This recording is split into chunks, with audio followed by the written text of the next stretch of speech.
मेरे दोस्तों, रूस ने इजराइल को बड़ी धमकी दी है और पहली बार ये धमकी वाला लहजा इजराइल के लिए इस्तेमाल किया है।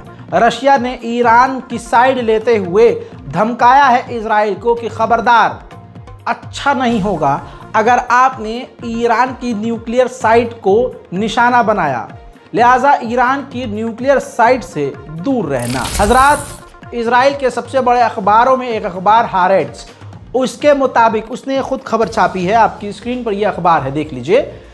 इसने खुद कहा है कि सऊदी अरब पहले ये चाहता था और बार बार यही कोशिश करता था कि अमेरिका और इजराइल ईरान पर हमला कर दें।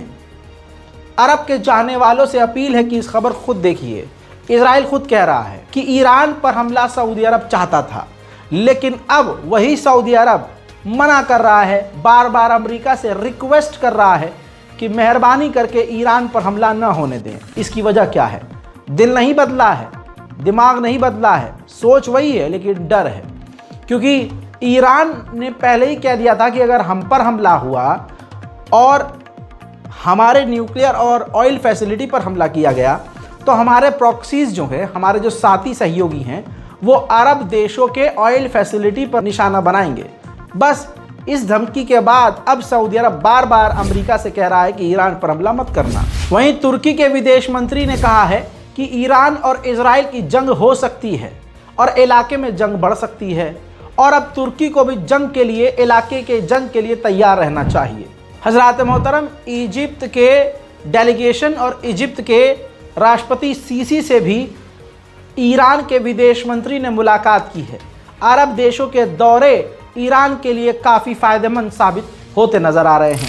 IRGC के कमांडर ने एक बार फिर से इजराइल को धमकाते हुए कहा कि जो लास्ट हमने हमला किया था वो सिर्फ ट्रेलर था, वो सिर्फ हमने आपको एक वार्निंग दी थी ताकि आप ये समझ सके कि अगर आपने, यानी इजराइल ने ईरान के ऊपर हमला किया तो अब इसके बाद हम बहुत बड़ा हमला करेंगे, जिस हमले को आपके डिफेंस सिस्टम नहीं रोक पाएंगे और हम आपकी कमज़ोरी पहले से ही जानते हैं। उधर डराने वाली बात तो IRGC के कमांडर ने बाद में कही।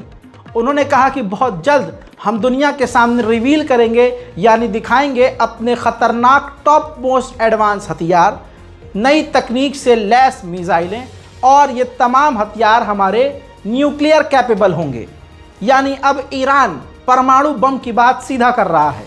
कल के अपडेट में मैंने आपको बताया था कि ईरान ने परमाणु पर बात करना अमेरिका से बंद कर दिया है और 24 घंटे के अंदर अब IRGC की टोन ही चेंज हो गई है और अब वो परमाणु हथियारों की बात करते हुए सुनाई दे रहे हैं। ईरानी कमांडर, IRGC के कमांडर जिनकी मौत लेबनान में हुई, उनके फ्यूनरल में पूरा ईरान उमड़ आया।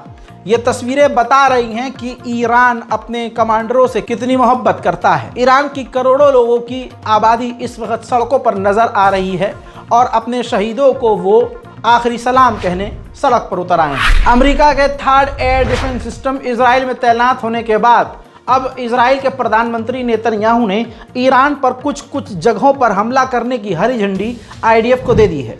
वहीं आपके सामने अब वो तस्वीर भी दिखा रहा हूं जहां पर अमेरिका के third air defence system Israel में अमेरिकी सेना के साथ तैनात है और वहां इजराइल के प्रधानमंत्री नेतन्याहू पहुंचते हैं और उस जगह का दौरा कर रहे हैं। मेरे दोस्तों, एक्सपर्ट ने अमेरिका को वार्न किया है कि जितनी जल्दी हो सके इराक से अमेरिकी फौजियों को निकाल लें, क्योंकि अगर इजराइल और ईरान की जंग होती है तो फिर ईरान के समर्थक ग्रुप इराक में अमेरिकी बेसिस पर हमला करेंगे और अमेरिकी सेना को नुकसान होगा और न चाहते हुए भी अमेरिका इस जंग में घसीटता चला जाएगा। UN के लिए ईरान के प्रवक्ता ने सिनवार की मौत पर कहा है कि यह्या सिनवार की मौत से रेसिस्टेंट फाइटर्स कमज़ोर नहीं बल्कि और मजबूत होंगे। हमेशा ऐसा होता है, जब मैं अपडेट देता हूं तो आधे सब्सक्राइबर्स को ये लगता है अरे रज़ा भाई आपने जल्दी कर दिया, आपने बहुत जल्दी बता दिया यार, ऐसा थोड़ी ना होगा। ऐसे ही हसन नसरुल्लाह के वक्त भी आप लोगों ने किया था। कम से कम अगर आप मुझे देख रहे हैं तो भरोसा कीजिए और आंख बंद करके आप कर सकते हैं, क्योंकि मैं गोदी मीडिया नहीं हूँ। हमेशा मैं सबसे पहले आपके सामने आने की कोशिश नहीं करता हूँ। अब चीज़ें हमने और हमारी टीम ने बदल दी है। हम अब आपके सामने खबर लेके आते हैं जब चीज़ें कंफर्म होती हैं। यही आपको बता दूं कि यह्या सिनवार के बारे में अब ईरान के UN के प्रवक्ता का ये बात कहना कि उनके मारे जाने पर, सिनवार के मारे जाने पर रेजिस्टेंस और मजबूत होगा। इस बात की दलील है कि ईरान ने मान लिया है कि यही सिनवार की मौत हो चुकी है। इजराइल की फौज ने जश्न मनाते हुए, खुशी मनाते हुए यहूदी सैनिकों को मुबारकबाद पेश की और कहा कि हम तमाम लीडरों को इसी तरह से हमास के और आतंकियों के निशाना बनाते रहेंगे और 7 अक्टूबर में जो उस हमले में इन्वॉल्व था हमने सबको कैप्चर कर लिया है या मार दिया है। वक्त बचाने के लिए आपका अगली अपडेट भी इसी में दे रहा हूं। ईरान का सेक्शन यहां पर खत्म। अब अगली खबर सुनिए गाजा से। गाजा के सपोर्ट में इराक के समर्थकों ने यह वीडियो जारी किया जिसमें इजराइल के ऊपर ड्रोन दागने का मामला दिखाया जा रहा है। इस ड्रोन को इजराइल ने मार गिराया है। खबर यह है कि अमेरिका प्लान तैयार कर रहा है कि इस जंग के बाद गाजा का क्या होगा, लेकिन उस प्लान को अमेरिका अभी नहीं बल्कि अमेरिकी चुनाव के बाद रिवील करेगा। वहीं यूएन ने कहा है कि आने वाली इस सर्दी में लगभग 3 लाख से ज़्यादा फिलिस्तीनी गाजा में जो रहते हैं वो खतरनाक भूख और ठंड का सामना करके मौत के मुंह में जा सकते हैं। उधर रजब तैयब एर्दोगान तुर्की के राष्ट्रपति ने अरब लीग से फिर रिक्वेस्ट की है कि इजराइल को हथियार देने में आप पाबंदी लगाइए और साथ ही इजराइल पर पाबंदी लगाइए। अरब देश जॉर्डन के लोग सड़कों पर हैं और फिलिस्तीन के लिए आवाज उठा रहे हैं।